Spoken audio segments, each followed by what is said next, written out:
Goal, nation's leading institute.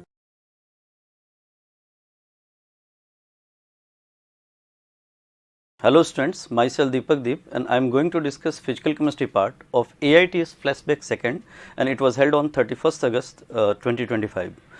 Let's start with first question of physical chemistry and it is question number 46 on the board. Question number 46 is number of hydronium ions in 1 milliliter of an aqueous solution of pH 12 at 25 degree Celsius is. pH 12 जैसे बोला किसी ने बच्चे हमको ये पता लगा कि भाई H पॉजिटिव उसने बता दिया 10 का पावर -12 मोल पर लीटर. बोले तो इन 1000 मिलीलीटर वी हैव 10 का पावर -12 मोल H पॉजिटिव. तो जी 1 मिलीलीटर में कितना होगा ये हम 10 का पावर -12 डिवाइडेड बाई 1000 बोले तो 10 का पावर -15 मोल हो जाएगा.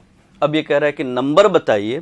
तो नंबर ऑफ H पॉजिटिव के लिए अगर मोल पता हो बच्चे तो हम मोल को एवोगैड्रो नंबर से मल्टीप्लाई कर देते हैं. 10 का पावर 15 मल्टीप्लाइड बाई 10 का power 15 multiplied by Avogadro number 6 into 10 का पावर 23 अप्रॉक्स. तो वैल्यू 6 इंटू 10 का पावर 8 आ जाना है. 6.02 इंटू 10 का power 8 and that will be third option. तो 46 बेसिकली आपसे मोल का कन्वर्जन आयन में कराना चाहता था वो आप कर सकते थे. एक मोल में एवोगैड्रो नंबर ऑफ पार्टिकल्स होते हैं और जो कॉन्सेंट्रेशन आता है वो बच्चे मोल पर लीटर में आता है. 1000 ml में आता है. 1 ml में करना था तो आसान था, आप कर लिए होंगे.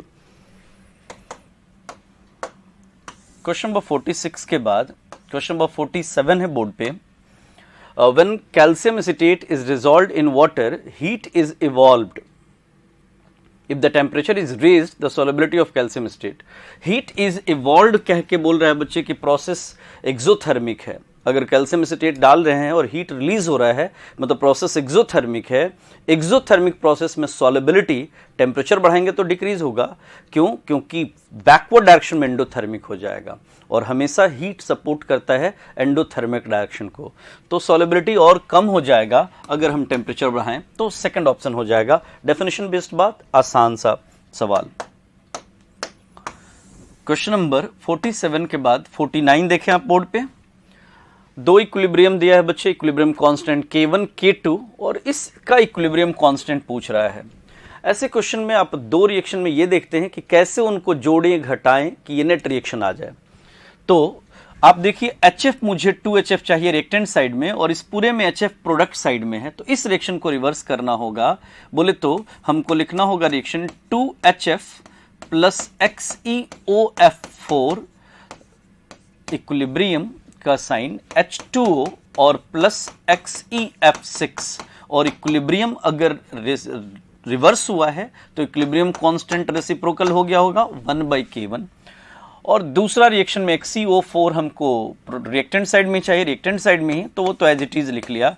XeO4 plus XeF6 result is XeOF4 और प्लस XeO3F2 और इसका इक्विलिब्रियम कांस्टेंट K2 है तो एज इट इज रहने दिया. अब इनको ऐड किया हमने तो आप देखें बोर्ड पे XeF6 is cancelled by XeF6, XeOF4 is cancelled by XeOF4. तो नेट रिएक्शन इज 2HF जो हमको चाहिए था 2HF plus XeO4 result is XeO3F2 और प्लस वाटर. यही तो नेट रिएक्शन दिया है बच्चे. तो दो इक्विलिब्रियम को जोड़ के अगर तीसरा इक्विलिब्रियम आता है तो इक्विलिब्रियम कांस्टेंट मल्टीप्लाई हो जाता है. तो आप देखें तो नया equilibrium constant K is 1/K1 multiplied by K2 that is K2/K1. तो आंसर थर्ड करते हैं इसका. ये भी एक आसान सा सवाल था. इक्विलिब्रियम कांस्टेंट की प्रॉपर्टीज में आपने पढ़ा होगा केमिकल इक्विलिब्रियम में. आसान सवाल. क्वेश्चन नंबर 49 के बाद 51 देखें आप बोर्ड पे. मैट्रिक्स मैचिंग है. Salt of a strong acid strong base और उसके पीएच को रिलेट करना है. सॉल्ट्स और पीएच एकदम एक टेबल ही किया होता है आपने, तो शायद वही टेबल ही पूछ लिया आपसे। स्ट्रॉन्ग एसिड स्ट्रॉन्ग बेस का पीएच न्यूट्रल होता है, मतलब पीकेडब्ल्यू का आधा, half of पीकेडब्ल्यू, and that is S वाला option. Salt of weak acid बोल दिया मतलब फॉर्मूले में के आएगा तो बी का तो क्यू हो जाना है। वीक बेस स्ट्रॉन्ग एसिड मतलब ये हमारा आ जाएगा, दोनों वीक मतलब दोनों फॉर्मूले में आएगा, तो आंसर ए का हो गया एस, बी का हो गया क्यू, सी का आर और डी का पी। ऐसा ऑप्शन तो पहला ही दिखता है, तो 51 का फर्स्ट आंसर कर देते हैं, सिंपल है। मुझे लगता है ये टेबल ही आपने देखा होगा, ये टेबल आपके प्रैक्टिस में होगा, तो आसान है।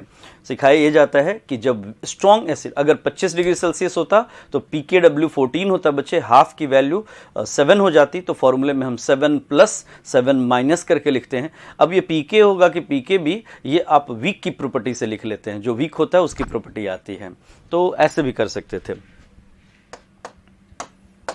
क्वेश्चन नंबर 51 के बाद आप देखें 53 बोर्ड पे कह रहा है कि डेल्टा जी किसी रिएक्शन का -4.606 किलो कैलोरी एट 1000 केल्विन है, तो क्या बताइए। आप जैसे जानते हैं बच्चे कि डेल्टा जी नॉट जो होता है वो -2.303 RT लॉग इक्विलिब्रियम कांस्टेंट होता है, तो डेल्टा जी आपने -4.606 कहा, किलो कैलोरी कहा, यूनिट का हम ध्यान रखेंगे 2.303 किलो कैलोरी में R की वैल्यू 2 × 10⁻³ हो गई, T की वैल्यू 1000 एंड लॉग के इक्विलिब्रियम।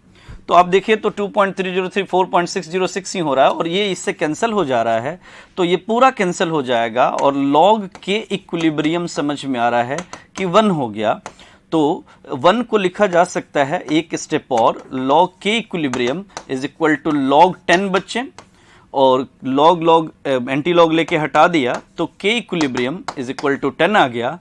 लेकिन परेशान किया है कि आप reverse mode of the reaction का हमको इक्विलिब्रियम कांस्टेंट बताइए। रिवर्स मोड मतलब रेसिप्रोकल ऑफ दैट, तो के डैश विल बी 1/that के इक्विलिब्रियम, तो ये 1/10 सॉल्व करके 0.1 आ गया। नो डाउट इक्विलिब्रियम कांस्टेंट तो हमारा 10 आ रहा है, लेकिन फॉरवर्ड रिएक्शन का क्वेश्चन कर रहा है कि नहीं मुझे रिवर्स का बताइए, बैकवर्ड का बताइए, तो बैकवर्ड का रेसिप्रोकल हो जाएगा। Answer is 4th one. तो ये भी डेल्टा जी के रिलेशन पे बेस्ड था, होप आपने सही किया हो। क्वेश्चन नंबर 53 के बाद 56 देखें आप बोर्ड पे। 56 is the value of pKb being the dissociation constant as a base for ammonia aqueous solution is 4.7. What is the pH of 0.1 molar aqueous solution of ammonium chloride with 0.01 molar ammonia? pKb दिया है बच्चे ammonia का और pH पूछ रहा है 0.1 molar solution का। आप ये जानते हैं कि अमोनियम क्लोराइड और अमोनिया का अगर सॉल्यूशन है तो ये बेसिक बफर है, और बेसिक बफर के pOH का formula POH is equal to pKb और प्लस लॉग अमोनियम की कॉन्सेंट्रेशन और डिवाइडेड बाय अमोनिया की concentration, basically salt by base value रखते हैं। पीकेबी आपने कह दिया बच्चे 4.7 प्लस लॉग, और अमोनियम हो गया हमारा 0.1 मोलर और अमोनिया हो गया हमारा 0.01 मोलर, तो ये हमारा 10 हो गया, लॉग 10 की वैल्यू 1 हो गई, मतलब ये 5.7 आ गया, तो पीएच हो गया 14 माइनस 5.7 एंड दैट इज 8.3। तो आंसर करते हैं फर्स्ट 56 का पहला आंसर। बेसिक बफर का केस था और बेसिक बफर का हेंडरसन इक्वेशन लगाया पीएच का, और पीओएच निकाल के पीएच फिर निकाल लिया, आपको पता है 14 से घटा लिया। क्वेश्चन नंबर 56 के बाद आप 58 देखें बोर्ड पे। A weak monobasic acid is half neutralised by strong base. देखो बच्चे, हाफ न्यूट्रलाइजेशन का मतलब होता है जितना एसिड है उतना ही सॉल्ट है। बोले तो अगर कोई HA एसिड को OH नेगेटिव से ट्रीट किया और ये न्यूट्रलाइज होके H2O और A नेगेटिव बनाता है, तो अगर ये A है तो ये A/2 लिया है इन सच अ वे कि 0 था इनिशियली, और A में से A/2 खत्म हुआ, A में से A/2 खत्म हुआ, तो A/2 और A/2 बना। बोले तो ये भी A/2 और सॉल्ट भी A/2। ऐसी सिचुएशन, अगर कोई 10 मोल था तो 5 न्यूट्रलाइज हुआ, सॉल्ट 5 बन गया। तो अगर कोई हाफ न्यूट्रलाइजेशन कहता है तो कह रहा है कि दोनों बराबर बराबर हैं, कॉन्जुगेट एसिड और बेस। और ऐसी सिचुएशन में पीएच का फॉर्मूला हमारे पास होता है pKa plus log salt by acid, और ये 1 हो जाता है, log 1 की वैल्यू 0 हो जाती है, तो ये पूरी बात हम गायब कर सकते हैं। pH is equal to pKa itself.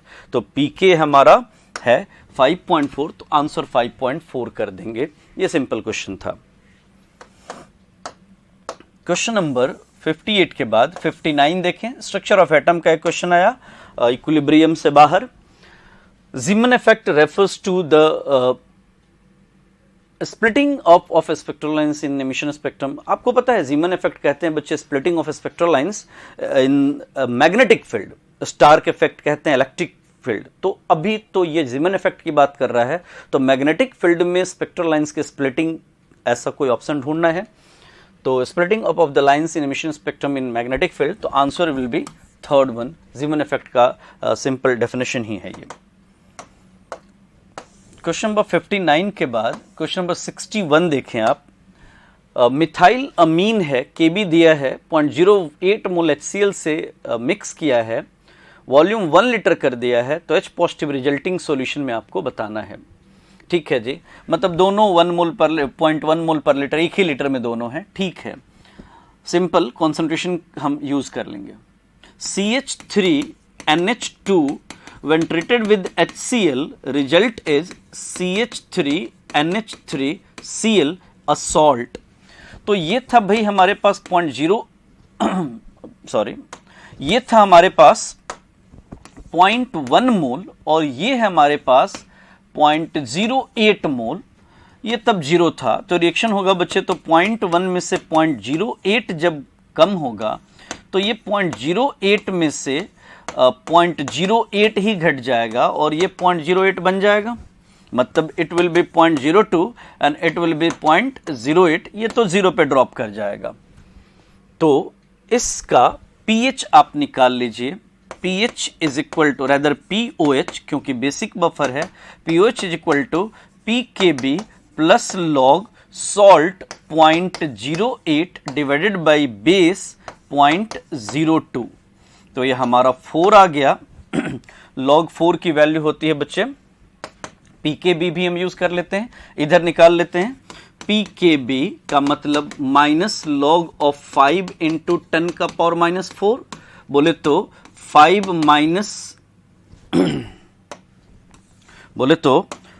Minus log 5, तो ये 4 माइनस और log 5 की वैल्यू 0.7 अप्रॉक्स, तो ये कितना 3.3 है। तो ये हमने रख दिया 3.3 और प्लस log 4 की वैल्यू 0.6, बोले तो 3.9 pOH है, तो pH आ गया बच्चे 14 minus 3.9 and that will be 10.1 ऐसा। और अब इसके बाद हम लोगों को pH जब मिल गया तो ये कह रहा है कि H पॉजिटिव की कॉन्सेंट्रेशन बताइए। तो H पॉजिटिव की कॉन्सेंट्रेशन, इसका नेगेटिव लॉग लेना है, तो लिखा जा सकता है minus log of H positive, in fact minus log of H positive is equal to 10.1, बोले तो log H positive is equal to minus 10.1, और इसको लिख सकते हैं -11 प्लस 0.9। -11 को लिख सकते हैं बच्चे log 10 का पावर -11, और 0.9 को लिख सकते हैं log 8।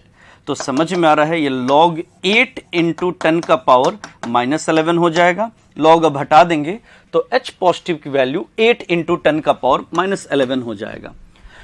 पर्पसली इसमें OH नेगेटिव समझाना था, इसलिए pH के रास्ते से गया, वरना आपको पता है कि जो हम इस जगह पे pOH निकाल लें, डायरेक्ट OH नेगेटिव की कॉन्सेंट्रेशन भी निकाल सकते हैं। OH नेगेटिव की कॉन्सेंट्रेशन अगर लिखता तो शायद आपको रिएक्शन में OH नेगेटिव नहीं दिखता, इसलिए प्रॉब्लम होती, इसलिए pH के रास्ते से समझाया। बाकी एक कैलकुलेटिव वर्क हुआ, आंसर हमारा आ जाएगा 8 इंटू 10 का पावर -11। हम pH निकाल लेंगे और pH से H पॉजिटिव निकाल लेंगे। क्वेश्चन नंबर 61 के बाद क्वेश्चन नंबर 61 के बाद आप देखिए बोर्ड पे 62 है। By adding little of acid और base the change in pH of blood is not significant. पता है आपको कि ब्लड एक बफर होता है, ब्लड में प्रोटीन होता है, acidic nature, basic nature, buffer की तरह काम करता है ब्लड, और इस वजह से ब्लड का पीएच एसिड और बेस के स्मॉल अमाउंट ऑफ एसिड और बेस के एडिशन से नहीं बदलता। तो इस क्वेश्चन ने पूछा कि क्यों नहीं बदलता, तो has serum protein which works as buffer, तो थर्ड आंसर करते हैं 62 का। बायो के स्टूडेंट्स को ये जरूर पता होगा। 62 के बाद क्वेश्चन नंबर 65 देखें आप। In gaseous reversible reaction plus heat, exothermic reaction है, प्लस हीट कह के बोला हुआ है। Pressure is increase the value of equilibrium constant. बहुत आसान, आपको पता है कि equilibrium constant only depends on temperature. आपने टेम्परेचर नहीं बढ़ाया, इक्विलिब्रियम कांस्टेंट की वैल्यू क्यों ही बदलेगी। तो इसलिए इसका आंसर होगा equilibrium constant remain unchanged. Answer will B first, 65 का पहला। क्वेश्चन नंबर 65 के बाद आप देखें 66। रेडॉक्स का एक क्वेश्चन आया हमारे पास। डाइक्रोमेट आयन का रिडक्शन, आई नेगेटिव का ऑक्सीडेशन, एक रिएक्शन दिया हुआ है इनफैक्ट बैलेंस्ड फॉर्म में। Which element is reduced, element का पूछ रहा है। वैसे तो पूरा डाइक्रोमेट रिड्यूस हुआ है, लेकिन डाइक्रोमेट से क्रोमियम ही तो रिड्यूस हुआ है। ये प्लस 6 से कहां पहुंच रहा है बच्चे, +3 में। तो समझ में आता है कि क्रोमियम रिड्यूस हुआ। बहुत सिंपल क्वेश्चन रेडॉक्स का। डाइक्रोमेट में क्रोमियम का ऑक्सीडेशन स्टेट +6 होता है, आप निकाल सकते हैं। क्वेश्चन नंबर 66 के बाद 69 देखिए आप। PH of 0.1 molar ammonia aqueous solution is. Ammonia फिर से एक वीक बेस है बच्चे, और इसमें आपने OH नेगेटिव पढ़ा होगा √Kb/C। और अगर हम √Kb की वैल्यू रख दें 1.8 × 10⁻⁻5 और C इज 0.1 मोलर, तो ये 1.34 × 10⁻³ आ जाता है। तो POH 3 - log 1.34। थोड़ा आसान किया है, क्वेश्चन ने दे दिया है 1.34 का लॉग, तो 3 - 0.13 इट बिकम्स 2.87। तो pH आ गया हमारा 14 - 2.87, 11.13। आंसर इज फर्स्ट, पहला आंसर। तो वीक बेस का पीएच का फॉर्मूला डायरेक्ट भी लिख सकते थे, लेकिन ठीक है, उसने 1.34 की वैल्यू दी थी, तो ये भी समझाया 1.34 कैसे यूज किया। ये जो 1.8 होता है बच्चे, इसका स्क्वायर रूट 1.34 होगा। क्वेश्चन नंबर 69 के बाद आप 72 देखें। On adding 0.1 molar solution each of silver, iron, barium, calcium in Na2SO4 solution, species first precipitated is। पहले कौन प्रेसिपिटेट होगा? वो प्रेसिपिटेट होगा जिसके लिए सल्फेट कम खर्च होता हो, क्योंकि बाकी तो आपने आयन कॉमन दे दिया है। वो जिसकी सॉल्युबिलिटी प्रोडक्ट सबसे छोटी होगी वो हमारा प्रेसिपिटेट हो जाएगा। लेकिन हाँ, सल्फेट से चेक करेंगे। जैसे आपने चेक करना है बेरियम सल्फेट को, तो आपने KSP ऑफ बेरियम सल्फेट को लिखा जा सकता है बेरियम इनटू सल्फेट, इक्विलिब्रियम का condition. KSP value is given like 10⁻⁻11। हम बेरियम सल्फेट के लिए चेक कर रहे हैं, and that is barium is given as 0.1, तो that is equal to 0.1 into sulphate. तो सल्फेट यहां से मेरा आया 10⁻⁻10, और इनफैक्ट आप देखिए तो बाकी सब से ये वैल्यू कम ही आएगी, क्योंकि यहां 10⁻⁻6 ही है, बहुत छोटा आ जाएगा, बहुत बड़ा आ जाएगा, और 10⁻⁻5 है, यहां भी सल्फेट बड़ा आएगा क्योंकि वैल्यू पहले से बड़ी है। तो answer is barium sulphate itself. आप तीनों के लिए निकाल के देख लीजिएगा, बेहतर समझ में आएगा। जहां सल्फेट सबसे कम खर्च होगा वो पहले प्रेसिपिटेट हो जाएगा। क्वेश्चन नंबर 72 के 25 देखिए आप। Question number 75 is solubility product of barium chloride is given। BaCl2 बोले तो इसका KSP 4s³ होगा बच्चे, AB2 टाइप का सॉल्ट है, और अपने 4s³ की वैल्यू 4 × 10⁻⁻9 दे दिया है। 4 इज कैंसल्ड बाई 4, तो s comes out to be 10⁻�3। और यही तो पूछ लिया है सॉल्युबिलिटी, मोल पर लीटर में ही बताना है, तो सेकंड आंसर कर देना है 10⁻³ मोल पर लीटर। क्वेश्चन नंबर 75 के बाद 77 देखें आप। Certain weak acid has dissociation constant 10 का power -4, equilibrium for its reaction with strong base is. मतलब ये कहना चाहता है बच्चे कि मुझे HA को रिएक्ट करना है किससे, OH नेगेटिव से, और ये हमारा A नेगेटिव और प्लस H2O में चला जाए तो इस इक्विलिब्रियम का इक्विलिब्रियम कांस्टेंट क्या होगा ये बताना है। आप ध्यान से देखिए तो ये हाइड्रोलिसिस इक्विलिब्रियम का रिवर्स लिखा हुआ है, A negative plus water goes to HA plus OH negative, यह हाइड्रोलिसिस इक्विलिब्रियम है। मतलब अगर रिवर्स की बात करता तो इसका KH बराबर होता बच्चे KW बाई KA के, तो हमें 1 बाई KH बताना है, रिवर्स बताना है, ये बराबर होगा K बाई KW। K आपने 10 का पावर -4 दिया, ये 10 का पावर -14, तो 25 डिग्री सेल्सियस पे 10 का पावर 10 हो जाएगा इक्विलिब्रियम कांस्टेंट। Third answer. बस आपको ये देखना था, ये इक्विलिब्रियम हाइड्रोलिसिस इक्विलिब्रियम है, अनायन की हाइड्रोलिसिस। अनायन हाइड्रोलिसिस में हाइड्रोलिसिस कांस्टेंट आपको आता है निकालने, तो वो फॉरवर्ड रिएक्शन के लिए क्या होगा, KH का रेसिप्रोकल हो जाएगा। क्वेश्चन नंबर 77 के बाद क्वेश्चन नंबर 80 देखिए। Active mass of pure solid and pure liquid is taken unity in heterogeneous equilibrium. Very right, heterogeneous equilibrium में प्योर सॉलिड प्योर लिक्विड का एक्टिव मास यूनिटी लिया जाता है इक्विलिब्रियम कांस्टेंट के determination में, क्योंकि इनकी डेंसिटी नहीं बदलता, सेम रहता है through out the process, density remain constant. तो the active mass of pure solid liquid depends on density and molecular mass. Density and molecular mass of pure liquid and solid are constant. Both are correct and correct explanation. Answer is first. तो ये तो फिर से एक information ही है, आपको equilibrium में ये बताया जाता है कि हेट्रोजीनस इक्विलिब्रियम में इक्विलिब्रियम कांस्टेंट के डिटर्मिनेशन में प्योर सॉलिड और प्योर लिक्विड का एक्टिव मास, कॉन्सेंट्रेशन, प्रेशर 1 लिया जाता है। क्वेश्चन नंबर 80 के बाद है आपका 82। नेक्स्ट क्वेश्चन 82 है बच्चे, solubility of AgI in NaI solution is less than that of pure water because. AgI जब NaI में डाला जाएगा तो आयोडाइड कॉमन है और AgI का इक्विलिब्रियम सप्रेस हो जाएगा। AgI सॉलिड अगर पानी में आयनाइज होकर बच्चे Ag पॉजिटिव एक्वस और A नेगेटिव एक्वस दे रहा है, तो अगर I नेगेटिव एक्वस दे रहा है ये, तो इस इक्विलिब्रियम को डिस्टर्ब करने के लिए इन दोनों में से कोई एक आयन अगर हम बढ़ा दें तो इक्विलिब्रियम बैकवर्ड डायरेक्शन में शिफ्ट होगा, इक्विलिब्रियम का सप्रेस होना होगा, डिप्रेस होना होगा। तो सॉल्युबिलिटी AgI का कम हो जाता है, ये बात सही है। क्यों कम हो जाता है? क्योंकि कॉमन आयन इफेक्ट आएगा, सोडियम आयोडाइड पानी में जाके Na पॉजिटिव और I नेगेटिव दे देगा और इस आयन के बढ़ने से इक्विलिब्रियम बैकवर्ड शिफ्ट हो जाएगा। तो आंसर किया जाए because of common ion effect, third answer. Question number 82 के बाद 84 देखें आप बोर्ड पे।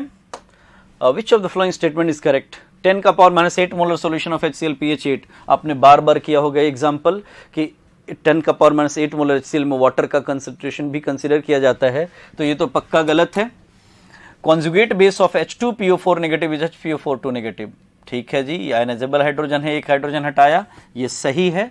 Auto protolysis constant of water decreases with temperature, decreases with temperature गलत है, ये तो इंक्रीज होगा टेम्परेचर बढ़ाने से, तो ये भी गलत है। When a solution of weak monoprotic acid is titrated against a strong base, a half neutralization, अभी half neutralization आया था और उस टाइम पे pH बराबर था किसके? pKa के, क्योंकि सॉल्ट और एसिड बराबर हो गया था, तो ये भी गलत, हाफ ऑफ pKa लिखा है।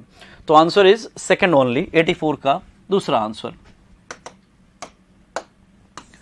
क्वेश्चन नंबर 84 के बाद 87 देखें। Percentage of sulphur in an organic compound. आपको पता है बच्चे, बेरियम सल्फेट का मॉलिक्यूलर मास 233 होता है। अगर ये 233 ग्राम बेरियम सल्फेट होता तो इसके अंदर सल्फर छुपा होता 32 ग्राम, हमको मिला है 0.33 ग्राम बेरियम सल्फेट 233, तो ये 32 डिवाइडेड बाई 233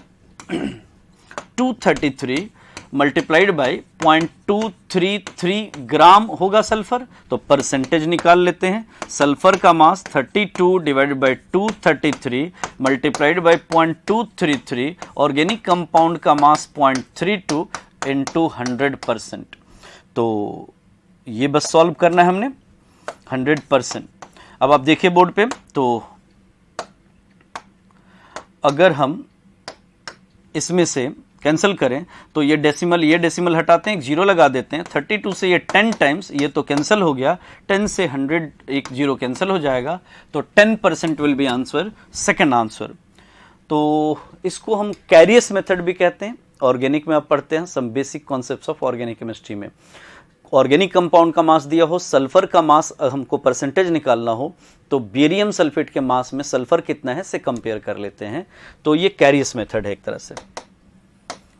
क्वेश्चन नंबर 87 के बाद आप 88 देखें, फिर से एक मैट्रिक्स मैचिंग क्वेश्चन है हमारे सामने। Match the list 1 with list 2। Okay जी, तो केपी केसी का रिलेशन चाहिए। आपको पता है बच्चे कि केपी जो होता है वो केसी आरटी का पावर डेल्टा एनजी होता है। तो अगर कोई केपी बाई केसी पूछ रहा है तो हमको बस वो पूछ रहा है कि आरटी का पावर डेल्टा एनजी की वैल्यू बताइए। मतलब कोई कहानी में डेल्टा एनजी की वैल्यू पे फोकस रहना था। तो आप पहला देखिए, तो डेल्टा एनजी 2 - 4 - 2, तो ये तो पहला ही मैच कर गया। A2B2 2 मोल 2 मोल, ये दूसरा मैच कर गया। यहां 1 मोल गैस है, यहां 1.5 मोल गैस है, तो -0.5 एंड दैट इज S। तो ये क्रॉस हो रहा है, बाकी तो वो दोनों सीधा सीधा है। तो ऐसा आंसर देख लीजिए, A का P, B का Q, C का S। Answer is second only. तो 88 का आंसर हम लोग सेकंड करते हैं। क्वेश्चन नंबर 89 देखें आप। Some inert gas is added at constant volume to the following reaction at equilibrium. NH4HS, ammonia, H2S. Predict the effect of adding the inert gas. Inert gas अगर डाला है हमने, और किस कंडीशन पे डाला है बच्चे? कांस्टेंट वॉल्यूम पे। दो कंडीशन पे इनर्ट गैस डाला जाता है। कांस्टेंट वॉल्यूम पे आपको पता है कोई इफेक्ट नहीं होता, और कांस्टेंट प्रेशर पे जिधर मोल्स ज्यादा होता है इक्विलिब्रियम उधर शिफ्ट होता है। अभी चूंकि कांस्टेंट वॉल्यूम पे डाला है तो equilibrium remain unaffected. Answer third 89 का। तो ये भी एक सिंपल क्वेश्चन था। होप आपने ये भी सही किया हो। इक्विलिब्रियम का एकदम डेफिनेशन बेस्ड ये भी क्वेश्चन है, ली चैटल प्रिंसिपल का। तो हो सकता है कि आपने एकदम सही किया हो ओवरऑल पेपर। ये था आपका फिजिकल केमिस्ट्री का paper. Thank you so much.